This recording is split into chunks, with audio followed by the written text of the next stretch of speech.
अलमारी संदूक कूलर के लिए मेरे सिमरन स्टील इंडस्ट्री।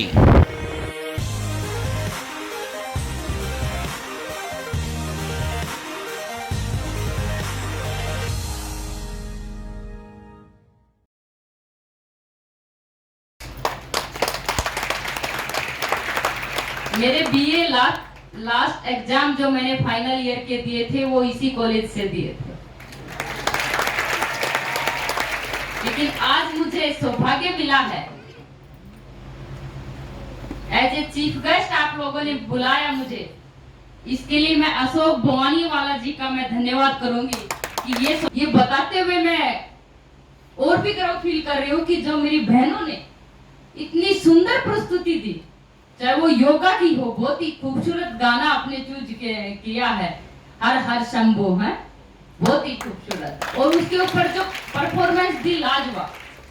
मतलब मैं इतने प्रोग्रामों में गई हूं, लेकिन ऐसे प्रोग्राम जो रोंगटे खड़े कर देते हैं, उन वो रोंगटे खड़े करने वालों से ये पहला प्रोग्राम होगा जिन्होंने मेरे रोंगटे खड़े किए। और हर परफॉर्मेंस में, चाहे वो हमारा गीत था, अभी जय घोष वाला जो गीत आप लोगों ने गाया, उसमें मेरे मतलब रोंगटे जैसे जनगण सुनते हुए, जनगण मन, और जब तिरंगा लहराते थे हम, तब हमारे रोंगटे खड़े होते थे। और आज जब आप लोगों ने इतना खूबसूरत गीत आपने गाया, उसमें मेरे मतलब रोंगटे ऐसे खड़े थे कि मुझे नहीं पता क्या मेरे हाथों पैरों में चल रहा था। तो वो गर्व की मुझे अब अनुभूति हुई, क्योंकि आप लोगों ने वो दिल से गाया था। और जब कोई दिल से कोई काम करते हैं या दिल से गाते हैं, दिल से हम डांस करते हैं, तो वो दिल तक वो आवाज पहुंचती है आपकी, और आपके रोंगटे जो है वो तभी खड़े होते हैं। उसके लिए मैं सभी बहनों को मैं बधाई देना चाहूंगी कि आप लोगों ने बहुत अच्छा प्रदर्शन यहाँ पे किया, बहुत अच्छी प्रस्तुति दी, और इसके लिए आपके टीचर भी बधाई के पात्र हैं। हमारे मैडम प्रिंसिपल महोदय अर्चना जी और विनोद जी चरखी दादरी से हमारे साथ आए हैं, सम्मानित टीचर, और यहाँ पे बैठे मेरी सभी बहनों को सादर मेरा राम राम, और मेरे यहाँ पे बड़े बुजुर्ग भी बैठे हैं, उन सबको मेरा प्रणाम।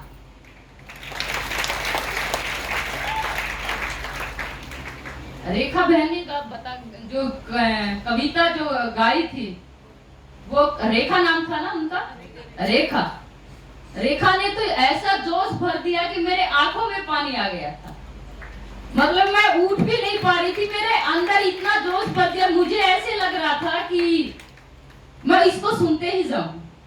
मैं सच बताऊं तो वो थोड़ा सा टाइम आप लोगों ने ले लिया, वो प्रस्तुति अभी डांस की और वो तो थोड़ा सा ध्यान इस तरफ चला गया, लेकिन ऐसे मन कर रहा था कि बस उनको ही सुनते जाऊं, अब भाषण के लिए मैं यहाँ पे नहीं आऊं, ऐसा मेरा मन कर रहा था। मतलब इतना जोरदार जोश, उत्साह के साथ, और जो उन्होंने जो सच्चाई बताई है, सबसे अच्छी बात कि आप लोगों तक वो सच्चाई पहुंची, आपके दिल तक, जिस सच्चाई से हम वंचित रह जाते हैं। और उन्होंने इतनी अच्छी कविता के अंदर पूरे भारत का वर्णन कर दिया, नीचे से लेकर ऊपर तक, कि हमारा भारत देश क्या था और अब क्या है। हम लोग अपने घर परिवार बच्चों के बारे में तो सोचते हैं, लेकिन हमारा भारत कैसा होना चाहिए और हमारा भारत कैसा था, इसके बारे में बहुत कम लोग जानते हैं और बहुत कम लोग सोच पाते हैं, क्योंकि कामों में इतने उलझे रहते हैं, हमें पता ही नहीं चलता है क्या हो रहा है।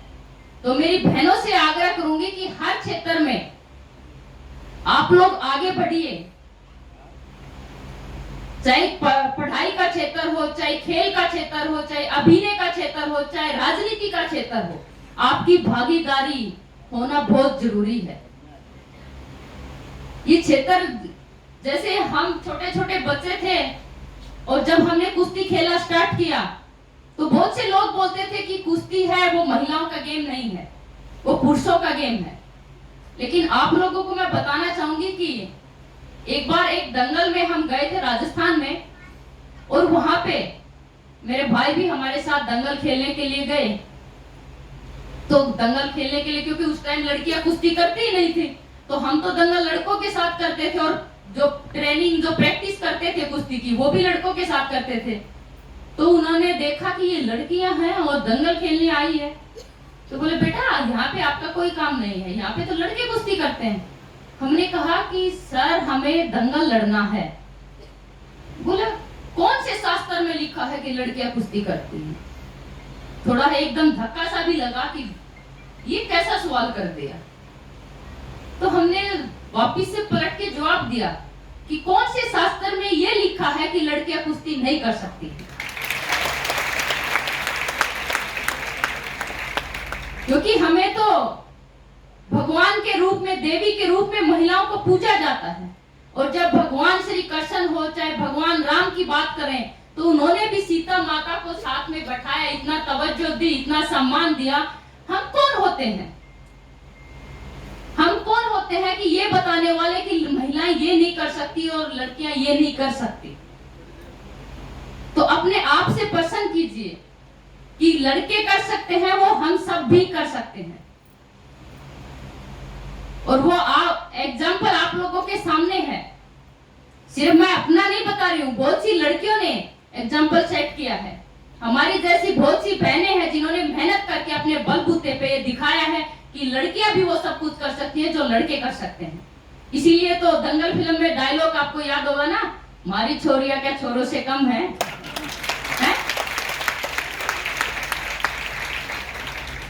तो बहनों अपने अंदर भी वो देशभक्ति का जोश, वो जज्बा आप लोग पैदा कीजिए। जो तिरंगा झंडा, जब राष्ट्रगान सुनते हैं, क्योंकि मुझे याद है कि जब हम स्कूल में जाते थे, हमारी प्रार्थना के साथ हमें हर रोज जन गण मन हमें गाने के लिए, हमारे जो तिरंगा झंडे के साथ हमें जन गण मन गाया जाता था हमारे स्कूल में। और वंदे मातरम गीत वो वहीं से सीखा हमने, और वहीं से वो तिरंगे ने प्रेरणा दी हमें, एक शक्ति देता है तिरंगा हमें। जो तिरंगा तीन रंग जिसके हैं, वो तिरंगे का मतलब ही यही है कि हमें एकता के सूत्र में बांधना। हम जरूर राष्ट्र की एकता और अखंडता की बात करते हैं, वो राष्ट्र की एकता और अखंडता इसी में है कि हम सब लोग, जैसे अभी गीत गाया था ना कि साथ मिलकर चले, तो साथ मिलकर चलना है। पुरुषों के साथ भी कंधे से कंधा मिला के चलना है, हर क्षेत्र में आगे बढ़ना है। हम चूल्हे चौके तक सीमित नहीं रहे, अब बहुत आगे निकल गए हैं। और इस चीज को आप लोगों को बहुत जल्दी समझना होगा। आज हम 75वां स्वतंत्रता दिवस मना रहे हैं। इसके लिए आप लोगों को मैं सबसे पहले बधाई देना चाहूंगी कि आप लोग स्वतंत्रता दिवस का अमृत महोत्सव आप लोग मना रहे हैं। अमृत महोत्सव का मतलब यही है कि इतिहास में आज तक इतना लंबा अमृत महोत्सव किसी ने नहीं बनाया होगा। इसका मतलब मैं बताना चाहूंगी आप लोगों को कि अमृत महोत्सव इसलिए हम लोग कह रहे हैं क्योंकि पिछले साल 15 अगस्त से हमने स्टार्ट किया था और आज पूरे एक साल तक हमने अमृत महोत्सव मनाया है। ये इतिहास में कहीं भी आपको देखने को नहीं मिलेगा। इसलिए अमृत महोत्सव हम कहते हैं कि हर रोज आजादी का जश्न मनाना, हर रोज हमारे जो स्वतंत्रता सेनानी हैं जिन्होंने अपना सर्वोच्चार न्योछावर करके बलिदान देकर इस देश को आजादी दिलाई है। आज जो हम खुली हवा में सांस ले रहे हैं ये उन्हीं की बदौलत है। चाहे चंद्रशेखर आजाद हो, सुखदेव हो, भगत सिंह हो, सुभाष चंद्र बोस हो, कितने स्वतंत्रता सेनानियों ने अपने देश के लिए बलिदान दिया। आज उनको हम श्रद्धांजलि अर्पित करके, और जो माननीय प्रधानमंत्री नरेंद्र मोदी जी ने आह्वान किया सभी देशवासियों से कि अपने घर पे तिरंगा झंडा लहराना है, तो तिरंगा जो है वो किसी पार्टी का नहीं है। लोग, बहुत से लोग उसको पार्टी का मान ले। तिरंगे झंडे के अंदर हम सब लोग आते हैं। वो किसी पार्टी या विशेष के लिए नहीं है, वो देश के लिए है। और हमारे लिए भी अपने घर, परिवार, धर्म, जात पात सबसे ऊपर हमारा देश होता है। ये आप लोगों को बताना चाहूं कि हमारे देश से ऊपर कुछ भी नहीं है। अगर ऊपर है तो वो मानवता है, इंसानियत है, जिसको हम इंसानियत कहते हैं। जिन लोगों ने इतना बलिदान दिया है, वो क्या हम लोग उनको सच्ची श्रद्धांजलि नहीं दे सकते? अपने घर पे तिरंगा झंडा लहरा के देंगे ना? मैं अपनी बहनों से मैं पूछना चाहती हूँ, देंगे ना? घर पे जाके झंडा लहराएंगे ना? तो जिनके घर पे नहीं लगा है, जाके घर पे तिरंगा झंडा लहराना है। क्यों? मेरे को फोटो जरूर भेजना, भेजेंगे ना? क्योंकि मैं देख रही हूँ हर कोई लगा रहा है, लेकिन मेरी बहनों की जो संख्या है वो मुझे बहुत कम नजर आ रही है। तो मैं चाहती हूँ कि मेरी बहनें हर क्षेत्र में और हर जगह ये दिखाएं कि महिलाएं भी हर चीज में बढ़ चढ़ के भाग ले रही हैं। वो देश और जो जोश जो हमारे स्वतंत्रता सेनानियों के अंदर था, वो जोश हमारे अंदर भी होना चाहिए। हमारे जो भाई देश की रक्षा करते हैं, वो हमारे लिए करते हैं। वो जब सीमा के ऊपर शहीद होते हैं, अपनी छाती पे जो गोलियां खाते हैं, वो हमारे लिए खाते हैं। वो पूरे दिन रात जगते हैं और ताकि हम चैन की नींद सो सके, वो हमारे लिए लड़ते हैं, ताकि हम आराम की और अमन शांति की चैन की सांस ले सके।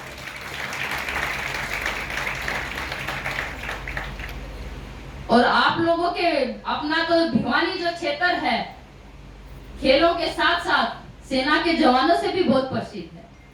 जनरल वीके सिंह की बात ना करें और स्वतंत्रता दिवस के दिन तो वो भी अधूरी सी लगती है। जनरल वीके सिंह सेना के सबसे बड़े जनरल, जनरल मतलब सर्वोपरि सबसे, वो भिवानी से ही आते हैं। और ये खिलाड़ियों के साथ साथ हमारे सैनिकों की भी भूमि है। तो हमारे अंदर तो ये जोश और जज्बा और ज्यादा होना चाहिए। अभी हमारे सुरेश जी थी ना, सुरेश जी ने एक चीज बताई और वो मुझे बहुत दिमाग में भी क्लिक करी और मुझे एक उदाहरण मुझे याद आ गया। सुरेश जी ने जो बात कही कि हमें मतलब सरकार की तरफ नहीं देखना चाहिए, हमें अपने दम पे भी कुछ बनाना चाहिए, कुछ करना चाहिए, जो हम रोजगार की बात करते हैं। तो मैं अपनी बहनों को मैं बताना चाहूंगी, जो माननीय प्रधानमंत्री नरेंद्र मोदी जी ने जो देशवासियों से आह्वान किया, मेक इन इंडिया, आत्मनिर्भर भारत, ये उसी का एग्जाम्पल है कि हम एक दूसरे का सहारा बने। हम सरकार की तरफ ही क्यों देखें कि सरकार हमें रोजगार दे? ऐसा क्यों नहीं बनाए कि हम भी अपने बहन भाइयों को, अपने आस पड़ोस के लोगों को भी रोजगार दे? कुछ ऐसा कीजिए ना, हम भी तो कर सकते हैं। कर सकते हैं कि नहीं कर सकते? कर सकते हैं ना? तो कुछ ऐसा करना है कि हम भी अपने बहन भाइयों को भी रोजगार दे सकें। एक कंपनी है, उसका नाम तो मुझे ध्यान नहीं, लेकिन उसके एक प्रोग्राम में मैं गई थी, तो उन्होंने बताया कि हमारे यहाँ पे महिला दिवस के ऊपर मैं गई थी प्रोग्राम में, तो 1 करोड़ महिलाओं को हमने रोजगार दिया। 1 करोड़ महिलाओं को। तो आइए हम सब लोग साथ मिलके अपने देश को आत्मनिर्भर बनाएं और वोकल फॉर लोकल, ये भी सुना ना? सुना हुआ सा लग रहा है, मतलब पता नहीं है ना? वोकल फॉर लोकल का मतलब ये है कि लोकल की हम जो चीजें जो कुछ बनाते हैं, मान लो हमारी माता जी अचार बहुत अच्छा बनाती हैं, तो हमें उसको खरीदते हुए गर्व महसूस होना चाहिए। हमें किसी बाहर की विदेश की कंपनी का ना खरीदकर हमारे जो लोकल, हमारी माताएं बहनें जो इतनी मेहनत से बनाती हैं, अपने खून पसीने से बनाती, हमें उसको खरीदना चाहिए। वोकल फॉर लोकल का यही मतलब है। और वो आत्मनिर्भर भी बनेगी, हमारे समाज को भी आत्मनिर्भर बनाएगी, हमारे देश को भी आत्मनिर्भर बनाएगी। वोकल फॉर लोकल का मतलब ये है। समझ आया? हम दूसरी कंपनियों की तरफ जरूर चले जाते हैं, एडिडास, नाइकी का पहनना है, डोमिनोज का पिज्जा खाना है ना? मैकडी का बर्गर खाना है। लेकिन उस डोमिनोज और मैकडी के पिज्जे से बेहतर हमारी बहुत सी माताएं बहनें ऐसी टैलेंटेड हैं जो उनसे भी बेहतर पिज्जा बनाती हैं, जो उनसे भी बेहतर बर्गर बनाती हैं। तो हमें उनको अपनाना चाहिए।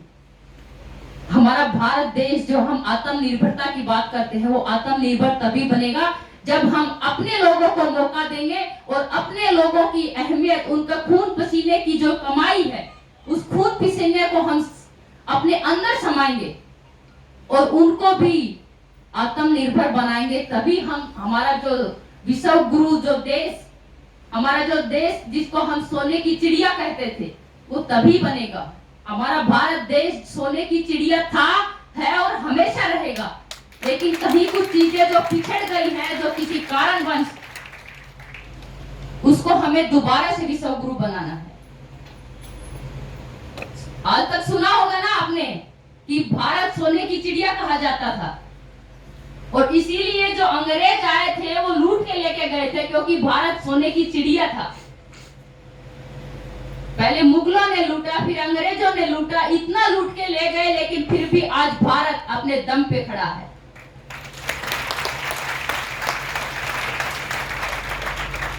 तो आने वाले 100 साल जब हम पूरे करें, आजादी के अमृत महोत्सव अभी 75वां हम वर्ष मना रहे हैं, लेकिन जब 100 साल पूरे होंगे, 2047 का भारत आप कैसा देखते हैं? आत्मनिर्भर भारत, विश्व गुरु के रूप में हमें देखना चाहिए, जो विकास और प्रगति की तरफ हो। पहले, आजादी से पहले आप लोगों ने देखा होगा कि हमारे देश में हमारे स्वतंत्रता सेनानियों ने जब आजादी दिलाई, उसके बाद हमारे देश में खाने तक के भी लाले थे।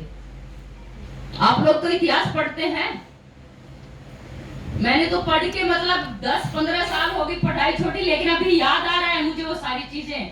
एक तरह से मैं कॉलेज में आई तो वो सारी चीजें दोबारा से रिमाइंड हो रही हैं कि उस टाइम पे जब आजादी मिली, तब हमारे देश में खाने तक को अनाज भी नहीं था, अच्छे से उपलब्ध नहीं कर पाते थे। लेकिन आज के भारत को हम देखें तो दूसरे देशों को हम अनाज देते हैं।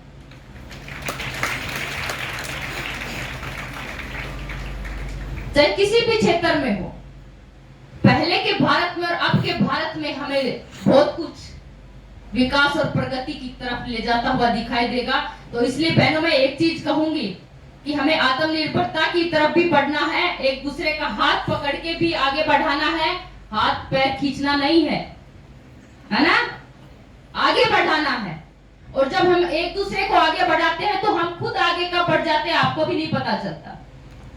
तो इसलिए पॉजिटिव सोच रखनी है, एक दूसरे का सहारा बनना है, एक दूसरे को आगे लेके जाना है। मुझे भी क्या जरूरत है, भगवान का दिया सब कुछ है, आप लोगों का दिया हुआ आशीर्वाद है, आप लोगों के दिया हुआ धन बदौलत शोहरत सब कुछ है कि नहीं है? लेकिन मेरे अंदर वो जोश है देशभक्ति का, कि अपने देश को आत्मनिर्भर बनाना है। जिस देश ने हमें इतना कुछ दिया है, थोड़ा बहुत तो हमारा भी फर्ज बनता है कि अपने देश को कुछ दें। तो वो आप लोगों के अंदर भी होना चाहिए। आप लोग बाहर पढ़ाई करने जाएं या कुछ भी करने जाएं, तो आप लोगों के अंदर एक चीज जरूर होनी चाहिए कि मैं यहाँ से सीख के वापिस अपने देश में जाऊंगी और अपने देश को ये दूंगी जो मैं सीख के आई हूँ। एक बार की बात है कि हम अमेरिका गए हुए थे और हमारे वहां पे कैंप लगा हुआ था। तो मुझे पता चला कि वहां ओलंपिक सेंटर है, सबसे बड़ा ओलंपिक सेंटर अमेरिका का। वहां पे हम ट्रेनिंग कर रहे थे और वहां पे जो डॉक्टर थे, डॉक्टर चीफ, तो वो हमारे भारत देश के थे। तो मुझे जान के अचरज हुआ कि हमारा देश के मतलब और सबसे बड़े डॉक्टर आज अमेरिका के यहाँ पे खेल यूनिवर्सिटी के अंदर बैठे हुए हैं और हम इतने पीछे कहाँ पे हैं। तो मैंने उन लोगों से पूछा कि यहाँ पे क्या, तो उन लोगों ने बताया कि हमें अपॉर्चुनिटी नहीं दी जाती। तो कहीं ना कहीं मन में भी प्रश्न उठता था कि जब हमारे देश ने इतना सब कुछ दिया है और हम जाके दूसरे देशों को वो देते हैं, अगर वो चीज अपने देश को दें तो हमारा देश कितना आगे जाएगा। ये सोचने और जानने की जरूरत है कि हम बाहर अपॉर्चुनिटी भले ही अच्छी मिले, लेकिन जो आपका देश दे देगा, जो आपका देश मान सम्मान दे देगा, वो कोई और देश नहीं दे सकता। वो जरूरत की जितनी जरूरत होगी उतना आपसे काम लेंगे और निकाल देंगे। जय आप। इसका लाइव एग्जांपल बताती हूँ कि हमें एक कोच ने, बाहर के कोच ने ऑफर किया था कि आइए हमारे देश से खेलिए, आपको पासपोर्ट देंगे, वीजा देंगे, सब कुछ देंगे, हर फैसिलिटीज देंगे आप जो लेना चाहते हैं, लेकिन जब तक आप खेलेंगे हमारे देश का पासपोर्ट रहेगा। जिस दिन खेलना बंद कर दिया उस दिन पासपोर्ट दे देंगे, वापिस कर देंगे। तो हमने कहा आपके पासपोर्ट को अपने पास रखिए, हम अपने देश से ही खेलने में गर्व महसूस करते हैं और अपने देश के तिरंगे के लिए खेलते हैं।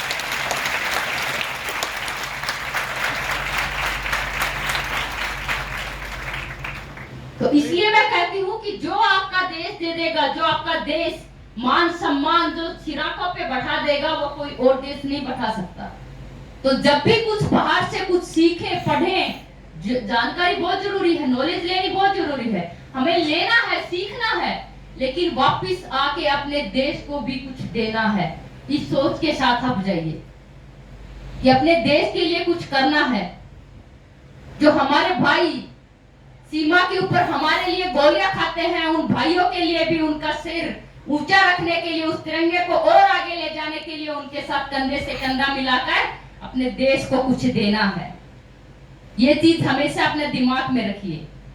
और अभी बहन ने कहा ना कविता में, जो तिरंगे का नहीं वो किसी काम का नहीं, है ना। तो इसलिए देशभक्ति से ओतप्रोत होते हुए जो राष्ट्र एकता की बात हम करते हैं, उसके अंदर अपने जोश और जुनून को जगाए रखना, उस जोश को कम मत होने देना, और वही जोश है वो हमेशा आपको आगे लेके जाएगा।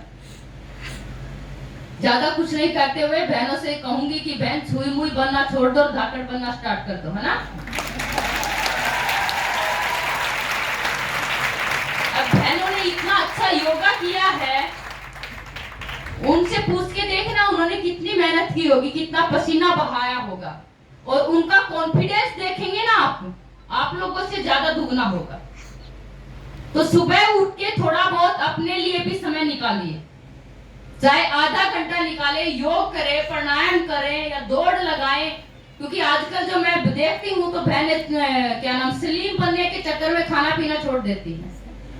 तो छोड़ती है ना, तो बहना खाना पीना छोड़ दोगे तो हमारी ताऊजी और की उम्र में आते आते तो खाट पे बैठ जाएंगे, 50 साल की उम्र में खाट में बैठ जाएंगे। एनर्जी कहां से मिलेगी? खाना छोड़ दिया, पीना छोड़ दिया, स्लिम तो हो गए, लेकिन एनर्जी कहां से आएगी? काम कहां से करोगे? वो एनर्जी लेने के लिए भी तो कुछ खाना पड़ेगा। पेट भर के खाइए, जो मन करता है वो खाइए, लेकिन साथ में आप थोड़ी सी कसरत करिए, वो कसरत से स्लिम होंगे। मैंने ये मेरा बेबी हुआ तब मेरा 80 किलो वेट था, 80 किलो वेट, और आज मेरे अंदर 58 किलो वेट है। ये कैसे हुआ? आप सोचते होंगे कि दीदी ने या तो कुछ ऐसा कि खाया होगा कि जिसे वेट घट गया होगा, या कुछ ऐसा किया होगा कि खाना पीना छोड़ ही दिया होगा। मैंने खाना पीना आज तक भी नहीं छोड़ा है, और जितना घी और मीठा मैं खाती हूँ शायद मेरे घर में कोई भी नहीं खाता होगा। लेकिन मैंने डाइट शेड्यूल के साथ साथ, डाइट शेड्यूल का मतलब ये है कि हम घी मीठा कम करें, लेकिन प्रोटीन सबसे ज्यादा जरूरत हमारे शरीर को रहती है। तो प्रोटीन की मात्रा हम जितना ले सकते हैं उतना लेना चाहिए। प्रोटीन एनर्जी भी देता है। डेली हमारे घर पे दाल बनती है, तो दाल जरूर खाएं, दाल, पालक, हरी सब्जी।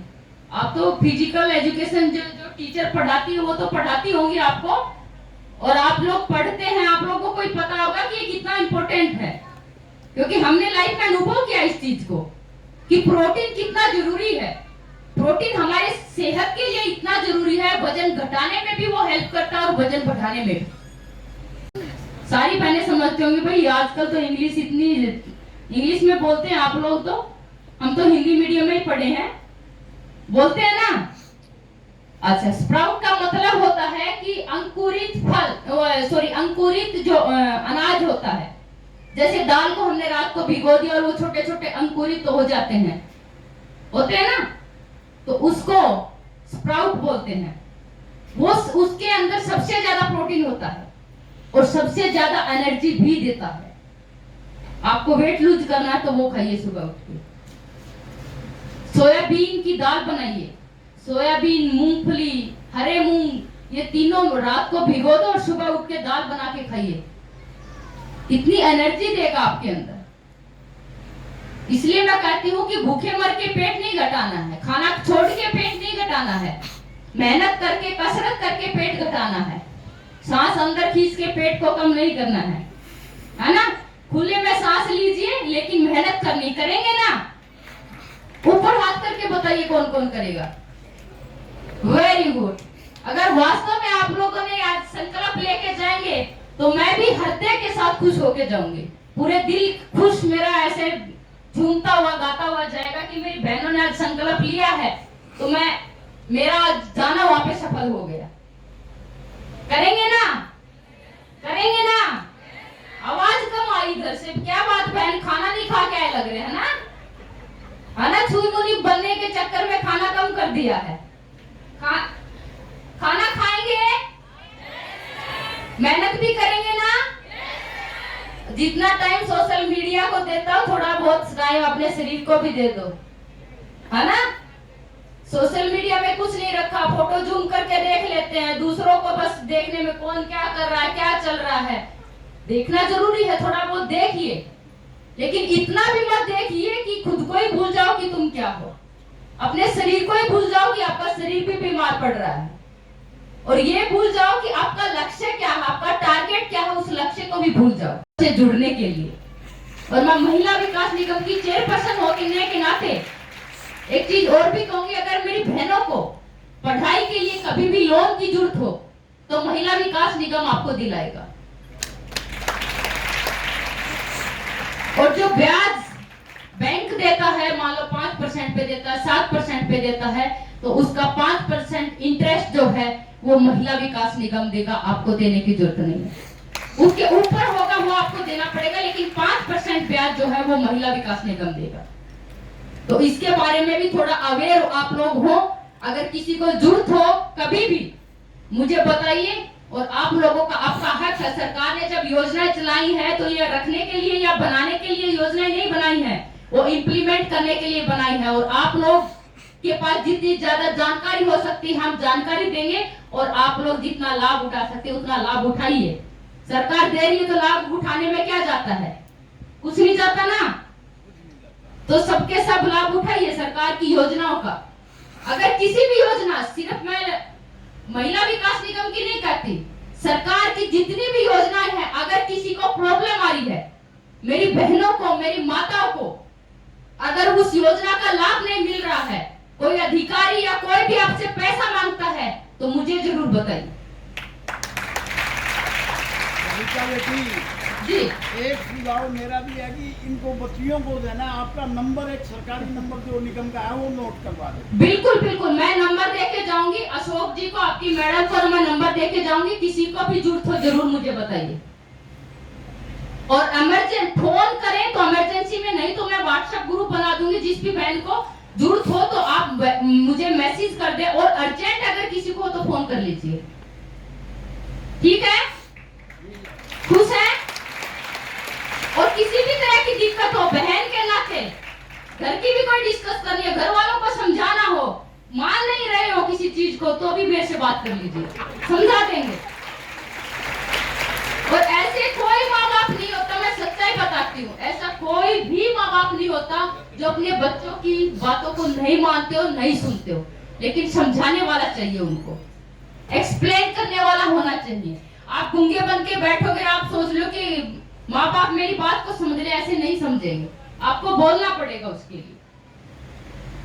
और आपको बच्चे को रोना आएगा तब माँ को याद आएगी कि हाँ बेटा भूखा है, नहीं तो काम में लगी रहेगी। इसलिए उनको समझाना जरूरी है कि माँ मैं ये करना चाहती हूँ, पिताजी मेरा ये लक्ष्य है, मेरा ये टारगेट है और मुझे ये करना है। अगर वो कहीं किसी तरीके से नहीं समझ पा रहे तो उनको बैठा के प्यार से उनको समझाइए, वो जरूर समझेंगे आपकी बात। आप लोगों का बहुत समय ले लिया है और सबका मैं तहे दिल से धन्यवाद करती हूँ। मुझे इतनी देर आप लोगों ने सुना, इतनी देर झेला, उसके लिए मैं आप लोगों का तहे दिल से धन्यवाद करती हूँ। एक छोटा सा तोहफा।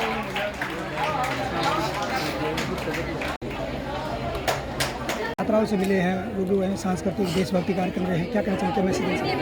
देखिए यही मैसेज है कि हम आज़ादी का अमृत महोत्सव में आज हम मना रहे हैं, आज़ादी का 75वां वर्षगांठ हम बना रहे हैं। तो हम अपने जो शहीद हमारे जो देश के लिए जिन्होंने अपना सब कुछ न्यौछावर किया, उन शहीदों को याद करते हुए उनको एक सच्ची श्रद्धांजलि अपने घरों पे तिरंगा झंडा लहराकर और उनको याद करते हुए सच्ची श्रद्धांजलि दें, ताकि आप जब अपने घरों पे तिरंगा झंडा लहराएंगे तो पूरे विश्व के अंदर एक मैसेज जाएगा कि पूरा भारत देश एकता के सूत्र में बंधा है। कॉमनवेल्थ खेलों में जिस प्रकार से मेडल देश के अंदर जीते हैं, क्या कहना चाहेंगे? बिल्कुल, देखिए वो हमारे खिलाड़ियों की मेहनत, खून पसीना जो उन्होंने बहाया है, दिन रात एक किया है देश का तिरंगे झंडे के लिए, वो तिरंगा लहराने के लिए, उनकी मेहनत की बदौलत आज पूरा देश गौरवान्वित महसूस करता है। और पूरे देश ने जो मान सम्मान दिया वो खिलाड़ियों के लिए बस इंतजार कर रहे थे कि कब हमारे खिलाड़ी देश में लौटे और कब हम उनको सिराखों पर बैठा के उनको फूल मालाओं से उनका स्वागत करें। आपकी अब क्या रहेगी खेल जगत के लिए? आप बिल्कुल, देखिए खेल तो मेरे रग रग में बसा है, खिलाड़ियों के लिए और महिलाओं के लिए मैं जो कुछ कर पाऊंगी, अगर मैं जितना मेरे को पूरे देश ने दिया है उसका 1% भी दे पाई तो मुझे बहुत खुशी महसूस। आगे खेलों की तैयारी में किसी प्रकार से आपके आगे क्या रहेगा? आगे आप खेल जगत में बने रहेंगे? मैंने कहा कि खेल तो मेरे रग रग में बसा है जी। नहीं, खेल तो मैं चाहकर भी दूर नहीं हो सकती। ओलंपिक खेलों के लिए आप आगे की तैयारी करोगे या? तैयारियां देखिए क्या है कि एक्चुअली मुझे काफ़ी सीरियस इंजरी मुझे नहीं मिली, जिसकी वजह से मैं बहुत टाइम से, आप भी देख रहे होंगे कि मैट पे मैं नहीं आऊँ। Thank you. और जो अगर बात की जाए खिलाड़ियों के जो कोच हैं उनको कहीं ना कहीं मान सम्मान में पीछे रखा जा रहा है, तो इसमें आप क्या कहना चाहेंगे? कहाँ देखिए ऐसा हमें तो अभी लगता नहीं, पहले के मुकाबले अगर 2014 से पहले की मैं बात करूँ तो ज़रूर जो खिलाड़ियों के जो कोच होते थे उनको वो सम्मान नहीं मिलता था जिनके वो हकदार थे। लेकिन आज खेल पॉलिसी ऐसी बनाई गई कि जिस भी खिलाड़ी का जो भी कोच हो, और यहाँ के माननीय प्रधानमंत्री नरेंद्र मोदी जी ने जो, क्योंकि बचपन में जिस कोच ने सिखाया या बाद में सिखाया, जो अभी सिखा रहे हैं, तो हर कोच को वो सम्मान दिया जाएगा जिन्होंने उनको बनाने में और एक अच्छा खिलाड़ी बनाने में उन्होंने हेल्प की। देखिए कोच बदल जाते हैं आगे जाकर, और जो पीछे कोच होते हैं जो मेहनत करते हैं उनको नज़रअंदाज कर दिया जाता है। वही तो मैंने कहा कि नज़रअंदाज पहले किया जाता था, अब नहीं। प्रधानमंत्री नरेंद्र मोदी जी ने ऐसी योजनाएं बनाई हैं और हमारे जो खेल मंत्री अनुराग ठाकुर जी ने, कि जो कोच जो बचपन में बच्चे को सिखाता है फिर दूसरे कोच के पास भी चला जाता है, तो उस कोच को भी सम्मान मिलेगा, और जो अभी भी जो खिला रहे हैं उनको आगे बढ़ा रहे हैं उन कोच को भी सम्मान मिलेगा। तो सभी को जो भी उनको एक अच्छे खिलाड़ी बनाने में जिनका योगदान रहा है उन सभी को चीज़ को सम्मान मिलेगा। ये खेल पॉलिसी के अंदर बना है। हम बजट की बात करें, गुजरात में कई गुना और हरियाणा में उसका एक रुपये में देखिए बजट की बात नहीं, आप उसके खिलाड़ियों के हौसले और जज्बे को देखें, और खेल को जितना लेकर माननीय प्रधानमंत्री नरेंद्र मोदी जी, आज तक हमने किसी भी प्रधानमंत्री को नहीं देखा जो जितना खिलाड़ियों को इतना सम्मान दिया है। और दूसरी एक बात कि खुद खिलाड़ियों से फोन पे जाने से पहले भी बात करते हैं और जब मेडल जीते उसके बाद भी बात करते हैं। आजकल आज के इतिहास में हमने कभी भी नहीं देखा। सिर्फ ये प्रधानमंत्री नरेंद्र मोदी जी के नेतृत्व में ही है, और प्रधानमंत्री नरेंद्र मोदी जी ही ऐसा कर सकते हैं। आमिर खान जी ने आपके जीवन पर दंगल फिल्म बनाई, अभी आजकल आमिर खान जी की एक फिल्म की चर्चा चल रही है, लाल सिंह चड्ढा, क्या कहना चाहेंगे? देखिए फिल्म की जो आप बात कर रहे हैं वो गीता, बबीता और फोगाट परिवार, महावीर फोगाट की फैमिली के ऊपर बनाई गई, उनके संघर्ष की कहानी थी और उनका संघर्ष को उन्होंने दिखाया पर्दे के ऊपर। ये कहानी जो है वो आपके भिवानी गांव, जैसे अशोक जी ने कहा था कि ये भिवानी गांव का नाम है और भिवानी के खून पसीने की मेहनत की बदौलत होती है। लाल सिंह चड्ढा को लेकर क्या कहेंगे? देखिए मेरे को अभी इस बारे में जानकारी नहीं है, कुछ होगा तो भिवानी में खेल यूनिवर्सिटी की मांग उठ रही है, क्योंकि कुछ परसेंट जो भारत देश के जो मेडल है भिवानी से आते हैं। हम किस प्रकार देख रहे हैं, शुरुआत से लेकर आज तक भिवानी ने ओलंपिक में हो चाहे किसी भी गेम में, एशियन गेम्स लगाओ, खेल यूनिवर्सिटी है जैसे पटियाला है या सैयद है, वो उस प्रकार का। देखिए ये क्या है, खेल यूनिवर्सिटी जो है अभी मेरठ को दी गई है, और हमारे हरियाणा में राइस स्पोर्ट्स स्कूल जो है सोनीपत के अंदर, उसके अंदर खेल यूनिवर्सिटी दी गई।